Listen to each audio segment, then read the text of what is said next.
তারুণ্যের আলো কর্তৃক আয়োজিত এসএসসি পরীক্ষার্থীদের সম্বর্ধনা অনুষ্ঠানের সম্মানিত সভাপতি, সম্মানিত প্রধান অতিথি, বিশেষ অতিথি,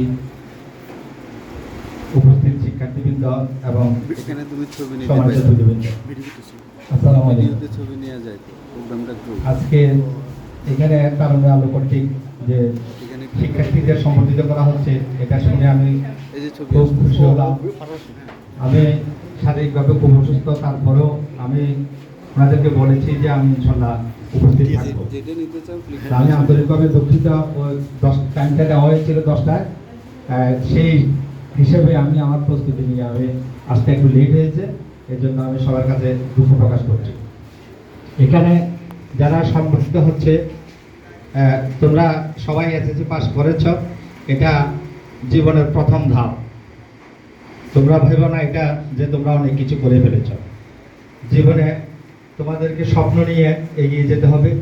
অনেকের অনেক কিছু স্বপ্ন আছে, কেউ ডাক্তার হবে, কেউ ইঞ্জিনিয়ার হবে, কেউ ক্যাডার হবে, আবার কেউ উদ্যোক্তা হবে। এই যে একটা স্বপ্ন নিয়ে আমাদেরকে সামনের দিকে এগিয়ে যেতে হবে। সেই স্বপ্নটা বাস্তবায়ন করতে হলে আমাদেরকে পরবর্তী যে 2 বছর, এই 2 বছর কঠোর পরিশ্রম করতে হবে। তারপরেই আমরা আমাদের কাঙ্ক্ষিত লক্ষ্যে পৌঁছতে পারব। এসএসসি পরীক্ষা দিয়ে কোনো লক্ষ্যে পৌঁছা সম্ভব না। তোমাকে লক্ষ্যে পৌঁছতে হলে অবশ্যই পরবর্তী যে 2 বছর উচ্চ মাধ্যমিকে ভালো ফলাফল অর্জন করতে হবে। সেই ফলাফলের উপর নির্ভর করবে তুমি কোথায় যাবে, তোমার অবস্থান কোথায় হবে। এই জন্য তোমাকে এই পরবর্তী যে 2 বছর, এই 2 বছর কঠোর পরিশ্রম করতে হবে। পরিশ্রম করে তুমি তোমার কাঙ্ক্ষিত লক্ষ্যে পৌঁছতে পারবে, তুমি তোমার স্বপ্ন বাস্তবায়ন করতে পারবে।